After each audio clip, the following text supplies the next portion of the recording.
देश का एक ऐसा राष्ट्रीय संस्थान जिसके अधिकारी कहने को देश भर के विश्वविद्यालयों और कॉलेजों के गिरेबान में झांक कर उनका मूल्यांकन करने का काम करते हैं, वो शायद खुद अपने गिरेबान में झांक कर अपना और अपने ज़मीर का मूल्यांकन करना भूल गए।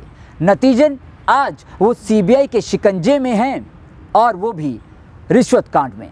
आप देख रहे हैं देखा प्रसाद, मैं हूं आपके साथ ठाकुर अमनदीप सिंह। हम बात कर रहे हैं नैक रिश्वत कांड की, जिसमें जेएनयू के एक प्रोफेसर का भी नाम आया है और सीबीआई को करीब करीब 30 लाख से ज़्यादा कैश, सोना यानी गोल्ड, कुछ मोबाइल फ़ोन्स जिसमें आईफोन 16 प्रो भी शामिल है और 6 लिनोवो के लैपटॉप्स भी मिले हैं या बरामद हुए हैं।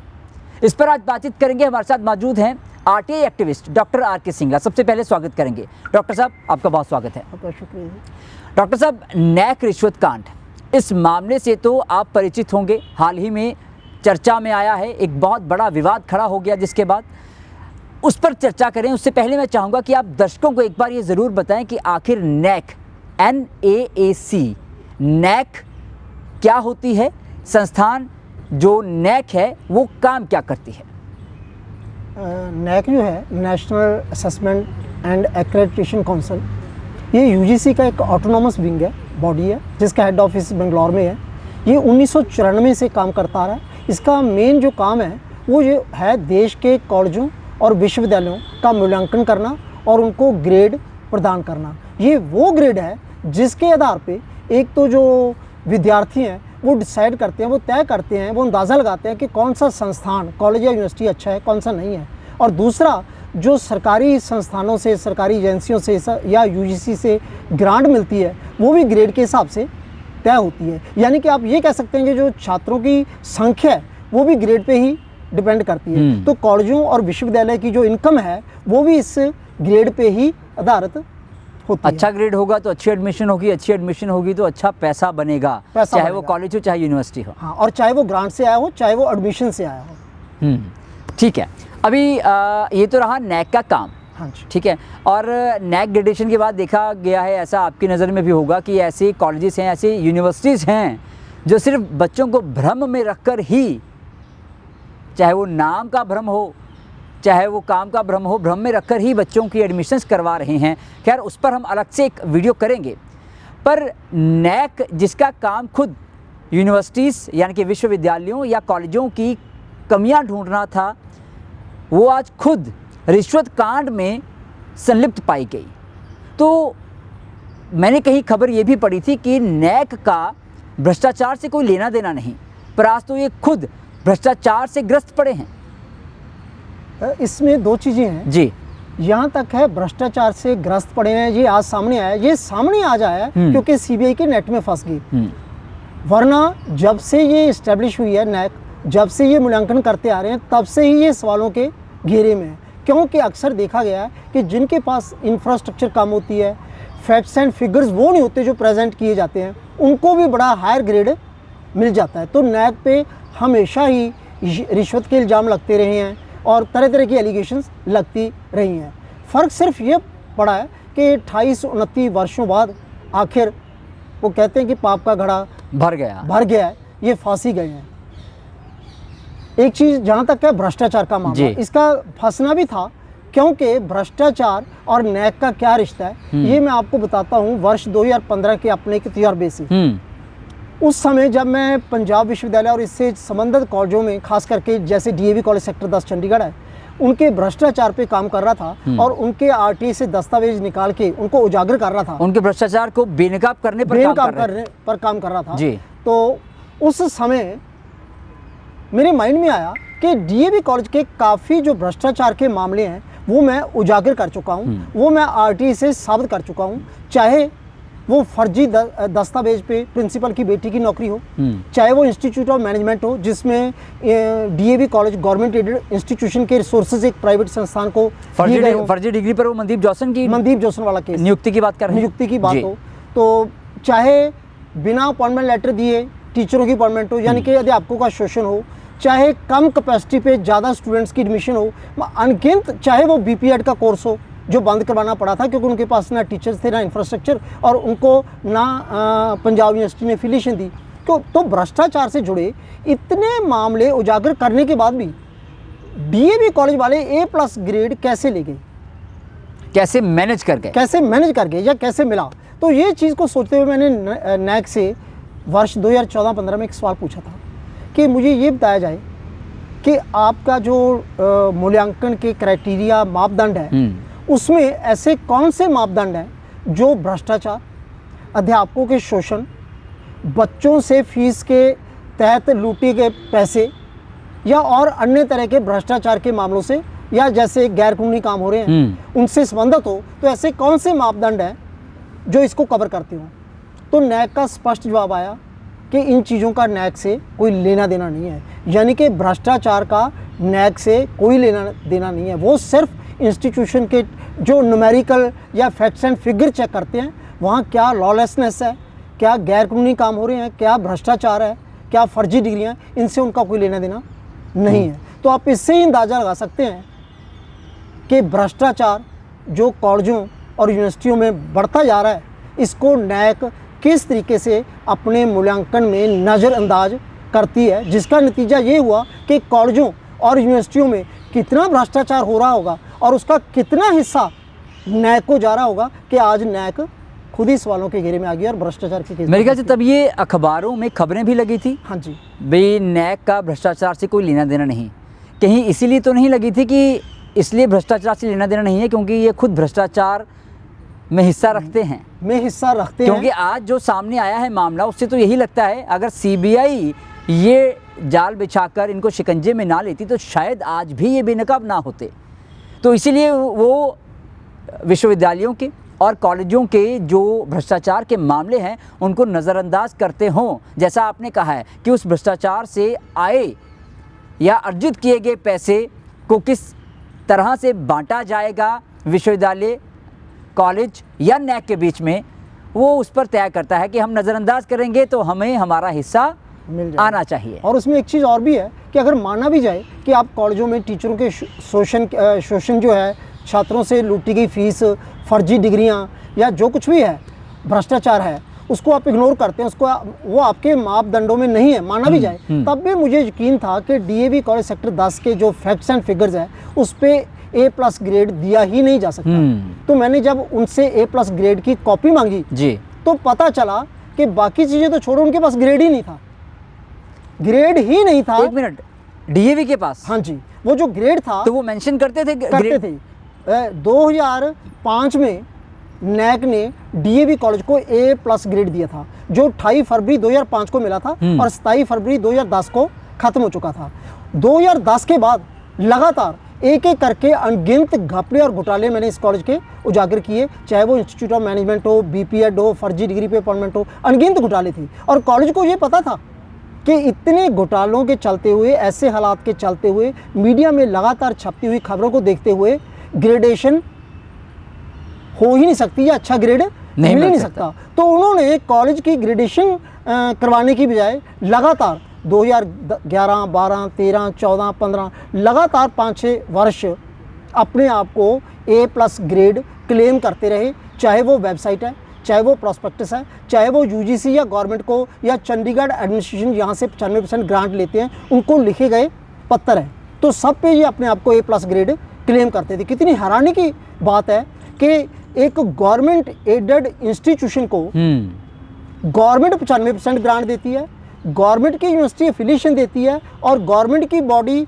नैक ग्रेड देती है और उनके पास ग्रेड है ही नहीं और वो झूठा अपने आप को A+ क्लेम कर रहे हैं और इसके बावजूद भी कोई कार्रवाई करने को तैयार नहीं। जब क्लियर कट शब्दों के साथ ये कंप्लेंट मैंने नैक को भी दी, तब भी 10 वर्ष हो चुके हैं, आज तक कोई कार्रवाई नहीं हुई, जिससे आप अंदाज़ा लगा सकते हैं कि मैं मानता हूँ कि हर एक चीज़ छापेमारी से या उससे पकड़ी नहीं जा सकती। यहाँ तो सबूत ही स्पष्ट है कि आप बिना ग्रेडेशन के ग्रेड यूज़ कर सकते हैं। दस्तावेज कुछ अपनी जुबानी बोल रहे हैं, दस्तावेज बोल रहे हैं, बोलते हैं, लेकिन आज तक कोई कार्रवाई नहीं हुई।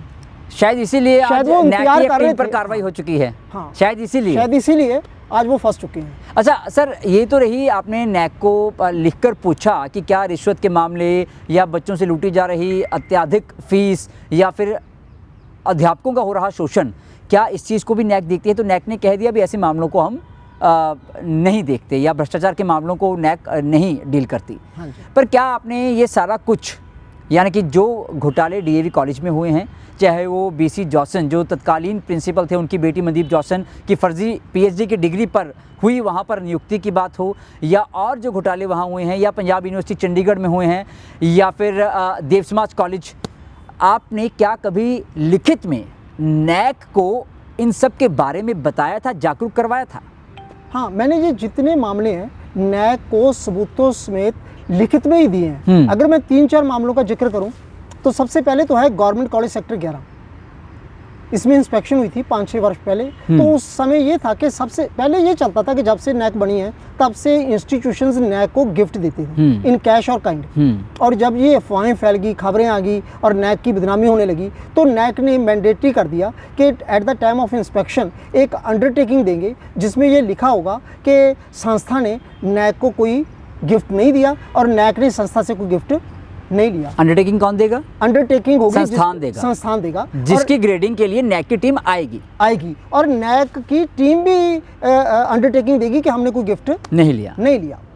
तो 2016-17 के आसपास की बात है, जब गवर्नमेंट कॉलेज में इंस्पेक्शन हुई, आरटीए में रिकॉर्ड निकाले तो क्या क्या बाहर आता है। सबसे पहले तो निकल के आता है कि उनको कॉलेज के अकाउंट से बकायदा 27,000 की चांदी की एक प्लेट गिफ्ट में दे दी गई। हालांकि मैं मानता हूं कि ये गवर्नमेंट कॉलेज है, इनकी गलती सिर्फ ये थी कि जो प्राइवेट एडेड कॉलेजेस होते हैं जैसे डीएवी कॉलेज है, देव समाज कॉलेज है, भ्रष्टाचार यहाँ भी होता है, लेकिन ये समझदार है, ये गिफ्ट का बिल नहीं परचेज करेंगे, ये कोई सीवरेज रिपेयर या किसी और चीज़ में बिल डाल के गिफ्ट दे देंगे। पर क्योंकि ये गवर्नमेंट कॉलेज था, यहाँ इस टाइप का काम कम होता है और थोड़ा सा मुश्किल से होता है, तो उन्होंने सीधे 27,000 का गिफ्ट दे दिया और साथ में अंडरटेकिंग भी दे दी कि हमने कोई गिफ्ट ना लिया ना दिया। अच्छा, अंडरटेकिंग भी दे दी कि हमने कोई गिफ्ट नहीं दिया। हाँ, तो इससे आप अंदाजा। दूसरा, उस समय एक रूल था कि जो टीम आएगी इंस्पेक्शन टीम नैक की, उनकी ऊपर कोई लेविशली एक्सपेंडिचर नहीं किया जाएगा, मतलब ज़्यादा आवभगत नहीं की जाएगी। आवभगत नहीं की जाएगी। हाँ, जो टीम गवर्नमेंट कॉलेज में आई उसको 5 स्टार होटल माउंट व्यू में ठहराया गया। अब मुझे नहीं पता कि माउंट व्यू 5 स्टार होटल ज़्यादा में आता है या कम में आता है, और उन पर कितना खर्चा किया गया आप अंदाज़ा लगा सकते हैं कि 2 लाख की लिमिट थी, जिसमें एक इंसिडेंटल एक्सपेंसेस की लिमिट 40,000 थी और वो 75,808 रुपये खर्चे की। 40,000 की जगह 40,000 जिसकी लिमिट 40,000 की मैक्सिमम लिमिट थी, 75,808 रुपये खर्चे की। जी मैं नहीं बोल रहा, सबूत बोल रहे हैं। और उसके बाद जब ये मामला पूरा मैंने हाईलाइट किया, चंडीगढ़ एडमिनिस्ट्रेशन के नोट्स में भी आया, तो वहाँ कोई मीटिंग हुई थी, उसके एक पैरा में भी रिकॉर्डेड है कि 40,000 से ऊपर एक्सपेंडिचर के लिए चंडीगढ़ एडमिनिस्ट्रेशन की अप्रूवल जरूरी थी, जबकि कॉलेज ने बिना अप्रूवल के ये खर्चा कर दिया। अब आप अंदाज़ा लगा सकते हैं, लेविश स्टे है, बिना अप्रूवल खर्चे हैं, गिफ्ट दे रहे हैं, रिकॉर्ड में दे रहे हैं, चांदी की प्लेट। और जब वो सारा मामला सबूतों समेत नैक को दिया तो नैक ने आज तक क्या किया ये आप समझ ही सकते हैं। तो ये तो रहा गवर्नमेंट कॉलेज सेक्टर 11 चंडीगढ़ का एक मामला। दूसरा कॉलेज ले लो, sector 36 Dev Samaj college of education. यहाँ 2022 दिसंबर का महीना था, इंस्पेक्शन टीम आई थी, इंस्पेक्शन की 2 दिन के लिए और टीम चली गई। तो मैंने फिर नैक को कंप्लेंट की कि जी आपको जो फैक्ट्स एंड फिगर्स कॉलेज ने दिए हैं वो सारे गलत हैं, काफ़ी फैक्ट्स एंड फिगर झूठे हैं, जिसमें मैंने कुछ एग्जांपल्स दी और सबूत भी लगाए। फॉर एग्जांपल उसमें था कि एक तो इन्होंने लिखा कि हमारी जो बिल्डिंग है वो लीगल है, जबकि एस्टेट ऑफिस ने इनको नोटिस दिया हुआ है और उनकी बिल्डिंग अप्रूव्ड नहीं है। College should be made to run in an approved building. तो ये तो बिल्डिंग अप्रूव्ड नहीं है, क्योंकि उन्होंने फॉल्ट निकाला था कि आपकी लाइब्रेरी बेसमेंट में जो कि बनाई नहीं जा सकती। दूसरा, उसमें काफ़ी ऐसे टीचर शो कर दिए गए जो कहीं और पढ़ा रहे थे, या यहाँ टीचर थे ही नहीं, या कब के छोड़ चुके थे, या उनकी सिर्फ अटेंडेंस थी रजिस्टर पे, रोल्स पे नहीं थे। तो मतलब काफ़ी लोग जिनको टीचर्स प्रोजेक्ट किया गया, जिनका मैंने बाकायदा नाम दिया था, पीरियड दिया था, कुछ का ये भी लिखा था कि एट प्रेजेंट वो वहाँ पढ़ा रहे हैं। जैसे एक टीचर थे शायद डॉक्टर प्रभजीत कौर, जो SCERT 32 सेक्टर में पढ़ाते थे, सितंबर में वहाँ ज्वाइन कर लिया था और दिसंबर 2022 में वो इनको अपना टीचर क्लेम कर रहे हैं। तो ये था टीचर्स का। और सबसे लास्ट और इम्पॉर्टेंट पॉइंट था कि बाकी चीज़ों को छोड़ो, सबसे बड़ी बात है कि कॉलेज के प्रिंसिपल डॉक्टर एग्नीस ढिल्लों, जिन्होंने बतौर प्रिंसिपल इस चीज़ को प्रेजेंट किया नैक कमेटी के आगे, उन्होंने कैसे इम्पर्सोनेशन की? वो तो 2 महीने पहले ही रिटायर हो चुके हैं, वो तो कॉलेज के प्रिंसिपल ही नहीं। और तो उन्होंने नैक टीम को बतौर प्रिंसिपल अटेंड किया। बतौर प्रिंसिपल अटेंड किया। कितनी हैरानी की बात है कि उसको कैसे कॉलेज का प्रिंसिपल मान लिया जो रिटायर हो चुके हैं, और भले ही कॉलेज की मैनेजमेंट, क्योंकि वो उनके रिश्तेदार थे, उनको उनकी रिटायरमेंट को मानने के लिए तैयार नहीं थे, पर पंजाब यूनिवर्सिटी ने स्पष्ट लेटर लिख दिया था कि आपकी जो सर्विस है वो पूरी हो चुकी है। तो जिनकी सर्विस ही पूरी हो चुकी थी और वो दिसंबर 2022 में प्रिंसिपल नहीं थे, उनको भी प्रिंसिपल मान लिया गया। ये सारी कंप्लेंट सबूतों समेत लिखी, कार्रवाई फिर आप समझ सकते हैं कि नैक ने कोई नहीं की। और पंजाब यूनिवर्सिटी चंडीगढ़, पंजाब यूनिवर्सिटी चंडीगढ़ का ये है कि पंजाब यूनिवर्सिटी चंडीगढ़ की यहाँ तक 2 इंस्पेक्शंस की मैं बात करता हूँ, लास्ट वाली, एक जो 2023 में हुई, एक जो 2023 से पहले हुई थी।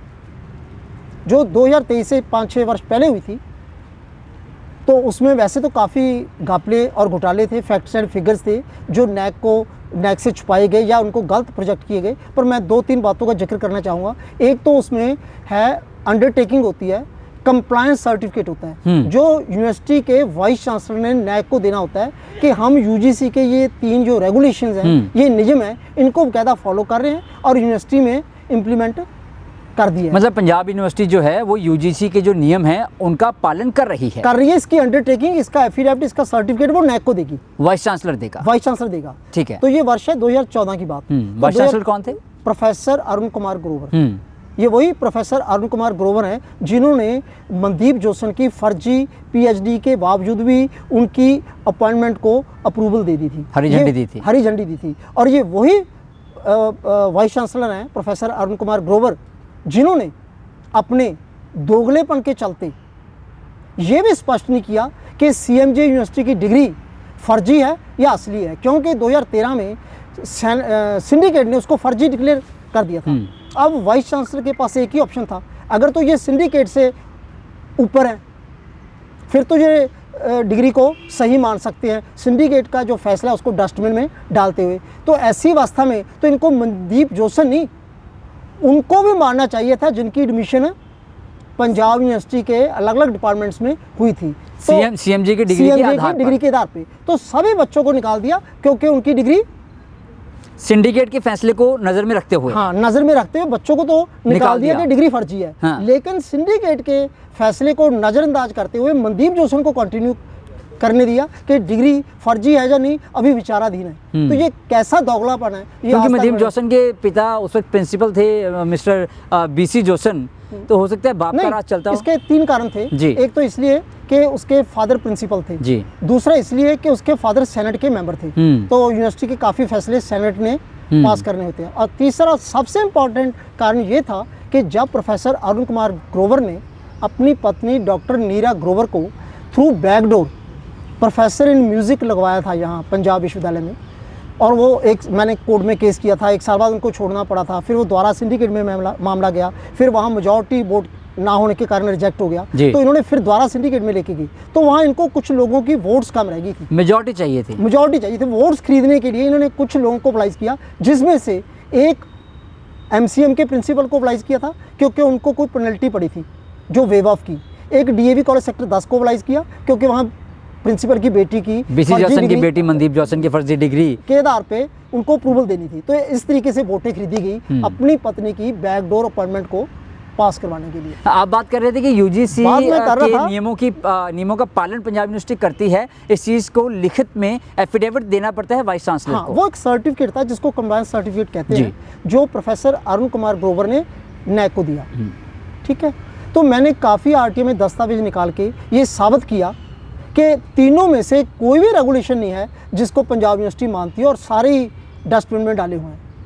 अनगिनत घपले और घोटाले जो इन वायलेशंस को उजागर करते थे वो मैंने निकाले और मीडिया में हाईलाइट किए। इनको चाहे वो चंडीगढ़ एडमिनिस्ट्रेशन हो, यूजीसी हो, एमएचआरडी हो, पंजाब यूनिवर्सिटी के चांसलर हो, सभी ने से जवाब मांगा था कि आपने कैसे यूजीसी रेगुलेशन की वायलेशन करते हुए अपने चहेतों को अनड्यू फाइनेंशियल बेनिफिट दिया, उसका जवाब दिया जाए। तो ये सब चीज़ों को इग्नोर करते हुए इन्होंने वो झूठा एफिडेविट, मतलब कि तत्कालीन vice chancellor professor Arun Kumar Grover ने फैक्ट्स को कंसील किया, छुपाया और नैक टीम को गुमराह किया। हाँ, पर उस समय की नैक टीम की प्रशंसा करनी पड़ेगी कि जब मैंने सारे मामले सबूतों समेत और वीसी द्वारा दिया गया वो झूठा सर्टिफिकेट नैक की टीम को भेजा, बेंगलोर हेड ऑफिस भी भेजा और नैक की टीम को भी ईमेल किया। तो उन्होंने बाकायदा मुझे बुलाया, टाइम दिया, सुना और इस चीज़ से कन्विंस हुए कि जो मैंने मामले उठाए हैं वो सही हैं और कहा कि इस पर कार्रवाई होगी, जो कि मैं इस आधार पे कह सकता हूं कि कार्रवाई हुई क्योंकि अगले दिन मीडिया में छपा कि राजेंद्र सिंगला द्वारा वीसी नैक की कमेटी को उजागर किए गए जो मामले, जो दी गए सबूत है, उसका नैक की ग्रेडेशन पे प्रभाव पड़ेगा और पड़ा भी था। लेकिन नैक की टीम तो उसके बाद भी आई है पंजाब यूनिवर्सिटी में। जो नैक की टीम बाद में आई है, इनकी कारगुजारी और सीबीआई की रेड में पकड़ा गया सामान, वो मैं ये कह सकता हूँ कि मिलता जुलता ही रहा होगा। क्योंकि जो अब नैक की टीम आई थी 2023 में, अगर मैं गलत ना हूँ तो हाँ उस वक्त मेरे ख्याल से, जहाँ तक मुझे याद है, मैंने भी उनको कुछ मामलों से अवगत करवाया था, हो रहे भ्रष्टाचार से अवगत करवाया था। चाहे वो यूबीएस में प्रोफेसर मीना शर्मा के बेटे गारवित शर्मा की बिना एलिजिबिलिटी हुई एडमिशन का मामला हो, चाहे पंजाब यूनिवर्सिटी में और जो घोटाले हो रहे हैं उनकी बात हो, तो पर उसके बाद भी कोई असर हुआ नहीं। वो जो था वो बात है अगस्त 2023 की। उस समय भी जब नैक की टीम आई थी, आर के राय साहब को तो भूल ही गया मैं। आर के राय साहब का जो सीमेंट स्कैम था, हाँ। चाहे उसकी बात हो, चाहे उसके बाद जो घोटाले हुए हैं, चाहे उनकी बात हो, नहीं, वो सारे मामले, उनकी डिटेल्स, उनके सबूत और जिन वीडियोस में हमने उनको हाईलाइट किया था जी, क्योंकि इनके पास इतना टाइम नहीं ना होता कि 200 पेज के सबूत देख सकें, उसमें हमने कंसोलिडेटेड पॉइंट उससे किया हुआ है। तो वो सारे लिंक, पूरी डिटेल्ड 8 पेज की कंप्लेंट मैंने नैक के हेड ऑफिस भेजी, नैक की टीम को भेजी थी। तो उन्होंने मुझे फ़ोन किया कि शायद हो सकता है उनको बेंगलोर से कॉल भी आई हो कि पिछले टाइम भी इस व्यक्ति को सुना गया था, इस बार भी सुना जाए। तो उन्होंने मुझे विश्वास दिलाया था कि आपको बुलाया जाएगा और सुनवाई होगी। लेकिन बिल्कुल लास्ट डे पे, लास्ट टाइम पे मुझे व्हाट्सएप पे मैसेज आया कि वो हमने देख लिया कंप्लेंट, हम उस पर कार्रवाई करेंगे लेकिन सुनवाई की कोई ज़रूरत नहीं। तो मैं इस भरोसे पे रहा कि शायद कार्रवाई होगी, लेकिन इनको A++ ग्रेड मिला विद 3.68 नंबर। तो उसके बाद फिर मुझे नैक बेंगलोर कंप्लेंट डालनी पड़ी कि किस तरीके से नैक की कमेटी ने, इंस्पेक्शन कमेटी ने मेरे साथ चीटिंग की है कि मुझे एक एल्यूजन में रख के इन्होंने उन चीज़ों को बाईपास किया। अब नैक की कार्रवाई देखो, नैक ने मेरी कंप्लेंट लेते हैं, कॉपी रजिस्ट्रार को भेजते हैं, registrar professor YP Verma, officiating registrar, इनको भेजते हैं कि आप जवाब दो। और जे उसमें 7-8 मामले मैंने स्पेसिफिकली कोट किए थे। कौन कौन से थे वो कुछ बता एक था सकते हैं? सीमेंट स्कैम, आर के राय वाला, एक्शन आर के राय वाला। दूसरा था राजीव गांधी भवन में 90 लाख जो बिना सैंक्शन के लगा दी गई। तीसरा था मल्टीपर्पज ऑडिटोरियम, सफेद हाथी भी जिसको कहा जाता है। और इसके अलावा था मनदीप जोशन, फर्जी डिग्री वाला। इसके अलावा था कैसे कुछ यूनिवर्सिटी के वीआईपीज ने अपने बच्चों को कंपैशनेट ग्राउंड्स के आधार पे उनकी अपॉइंटमेंट कराई। किसकी बात कर रहे हैं आप? यूनिवर्सिटी के काफ़ी टीचर्स हैं जिनकी डेथ के बाद उनके बच्चों को एडजस्ट किया गया। नॉन टीचिंग स्टाफ के भी कुछ मेंबर हैं। हालांकि कंपैशनेट ग्राउंड पे अपॉइंटमेंट जो है वो क्लास C एंड B की होती है, उन्होंने A पे भी लगवा लिए थे। और उसके बावजूद भी उसके अलावा और कौन से मामले? इसके अलावा था बैकडोर अपॉइंटमेंट्स। जैसे आप देख सकते हैं पंजाब यूनिवर्सिटी का कॉन्स्टिट्यूएंट कॉलेज में बिना ऐड दिए, बिना इंटरव्यू के प्रोफेसर सरबजीत सिंह को लगाया हुआ है पब्लिक एडमिनिस्ट्रेशन में। ये एक एग्जाम्पल दे रहा हूँ, ऐसे काफ़ी मामले हैं। तो ऐसे काफ़ी मामले थे जो उसमें मैंने यूबीएस प्रोफेसर मीना शर्मा के बेटे की वो भी हाईलाइट किया था। वो सब नंबर 1 पे था। एलिजिबिलिटी थी ही नहीं उसकी। बिना एलिजिबिलिटी पे कैसे एडमिशंस होती हैं, जो यूबीएस वाला केस था, ये सीरियल नंबर 1 पे था, सीरियल नंबर 1 पे। तो जब जवाब मांगा गया तो इन्होंने पॉइंट वाइज जवाब दिया और हर एक में यही जवाब है कि ये झूठा है, ये झूठा है। केस इसमें ये जवाब किसने दिया? ऑफिशिएटिंग रजिस्ट्रार वाईपी वर्मा ने। और साथ में कंक्लूजन ये निकाला कि जो राजेंद्र सिंगला, इसका काम ही यूनिवर्सिटी की फंक्शनिंग को डिसरप्ट करना है और झूठी एलिगेशन या कमेंट्स करना है, जबकि मैंने सबूत दिए थे। नहीं, यूनिवर्सिटी की वर्किंग को डिसरप्ट करना है, रुकावट डालना है। मतलब कि यूनिवर्सिटी में बैठे कुछ ऐसे भ्रष्ट अधिकारी ये चाहते हैं कि वो भ्रष्टाचार करते रहें और कोई उनको सवाल भी ना करे और कोई उस भ्रष्टाचार को उजागर भी ना करे। हाँ जी, वाह। और दूसरी बात है कि जो मैंने नैक को कंप्लेंट भेजी थी उसके बकायदा सबूत लगाए हैं, एविडेंस है साहब, एविडेंस है। जो इन्होंने जवाब दिया उसका कोई सबूत नहीं लगाया, पर फिर भी नैक ने इनके जवाब को मानते हुए उसको खारिज कर दिया, कोई कार्रवाई नहीं हुई। इससे ही अंदाज़ा लगा सकते हैं कि अब वो हालात आ गए थे कि जब देश की प्रीमियर एजेंसी सीबीआई या किसी भी इन्वेस्टिगेटिव एजेंसी द्वारा इनका पकड़े जाना बहुत ज़रूरी हो चुका था, क्योंकि इनके भ्रष्टाचार की जो हद है वो बढ़ती जा रही थी। मेरे ख्याल से इसीलिए उसके असर हुआ है कि अब जो ये कार्रवाई हुई है, नैक की टीम पर सीबीआई का शिकंजा कसा है। जेएनयू के एक प्रोफेसर का नाम भी आया है। अच्छा, इसमें एक ऐसे प्रोफेसर भी हैं जो पहले भी शायद आप जिक्र कर रहे थे न्यूज़ उनका। में देखा है, उसमें किसी टीचर का नाम लिखा हुआ है कि ये पहले भी ऑलरेडी इन पे कोई केस चला हुआ है। तो यहाँ तो सिंपल सी सवाल उठता है कि जो लोग खुद ही सवालों के जो घेरे हैं, already जो under खुद ही scanner हैं। फंसे हुए हैं, अंडर स्कैनर हैं, वो किसी को कैसे चेक कर सकते हैं? जो बंदा खुद ही गुनाहगार है या गुनाहगार साबित हो सकता है, तो वो दूसरों को चेक कर रहा है, ये तो अधिकार। सिंघल साहब, एक चीज़ और देखने में आई है, कुछ ऐसी प्राइवेट यूनिवर्सिटीज़ हैं, विश्वविद्यालय हैं प्राइवेट, हाँ जी, निजी विश्वविद्यालय, जहाँ पर कभी एक मेल वार्डन एक लड़के के साथ संभोग करने की कोशिश करता है, ज़बरदस्ती मतलब कि, या कह सकते हैं भी जिस्मानी शोषण उसका करने की कोशिश करता है। वो मामला उजागर होता है पर उसको दबा लिया जाता है, मीडिया मैनेज की जाती है, कई बार कुछ अश्लील वीडियोज़ वायरल हो जाती हैं, और ऐसे कई मामले हैं। पर उन यूनिवर्सिटीज़ को भी ग्रेड जो है नैक की तरफ से बहुत ज़बरदस्त दिया जाता है। इसमें ना 2 लेवल पे मेरे हिसाब से हेरा फेरी है जी। सबसे पहले तो जो नैक की इंस्पेक्शन टीम आती है, वो इंस्पेक्ट करके एक ऑब्जर्वेशन को कंपाइल करके एक रिपोर्ट देती है, फिर वो रिपोर्ट नैक की कमेटीज़ में जाती है, जिसके बाद ग्रेडेशन मिलती है।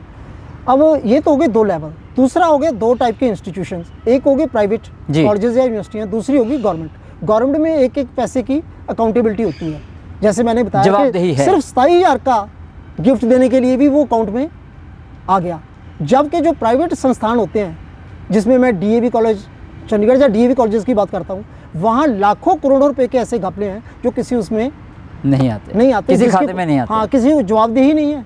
तो इसलिए ये होता है कि सबसे पहली बात तो ये है कि जब नैक की टीम इंस्पेक्शन करती है, मेरे हिसाब से उनको गिफ्ट या रिश्वत मिलने के जो प्रोबेबिलिटी है, जो अमाउंट है, वो सरकारी से ज़्यादा प्राइवेट में ज़्यादा है, क्योंकि वहाँ अकाउंटेबिलिटी कम है, यहाँ अकाउंटेबिलिटी ज़्यादा है। तो इसलिए जो प्राइवेट कॉलेजेस या यूनिवर्सिटियाँ होती हैं, वहाँ कुछ भी हो तो इन ल्यू ऑफ दैट वो कैसे मैनेज किया जा सकता है, आप समझ ही सकते हैं। दूसरी बात रही लेवल की, कि मान लो कि अगर वहाँ मैनेज ना भी हो, कोई कमेटी रिपोर्ट गलत दे भी दे, तो अल्टीमेटली वो रिपोर्ट जाती है नैक के पास, नैक की कमेटी उसको डिस्कस करती है और ग्रेड देती है। रिपोर्ट हो सकता है उतनी अच्छी ना हो, ग्रेड तब भी हाई मिल जाए। इसका मतलब यहाँ मैनेज नहीं हुआ, मैनेज कहाँ हुआ, ऊपर जाके। और ये जो मैं कह रहा हूँ, ये मेरी कोई एप्रीहेंशन, कोई प्रिजम्पशन नहीं है। मैंने गूगल में सर्च किया, वहाँ लिखा हुआ है कि एक बार कैग के पास कंप्लेंट की थी, उन्होंने ऑडिट में ये चीज़ निकाली है कि उन्होंने ये चीज़ पाई है कि देश में कुछ यूनिवर्सिटीज़ को हायर ग्रेड मिला उस चीज़ के लिए जो चीज़ें उनकी नीचे पाई गई थी। जैसे एक यूनिवर्सिटी को एनवायरमेंटल प्रैक्टिसेस के लिए हायर ग्रेड दिया गया, जबकि वहाँ वेस्ट मैनेजमेंट रूल्स की धज्जियाँ उड़ाते हुए बर्न कर दिया जाता था। ये मैं नहीं कह रहा, ये क्या कह रहा है, और मेरे पास कोई सबूत नहीं, गूगल में सर्चेबल है।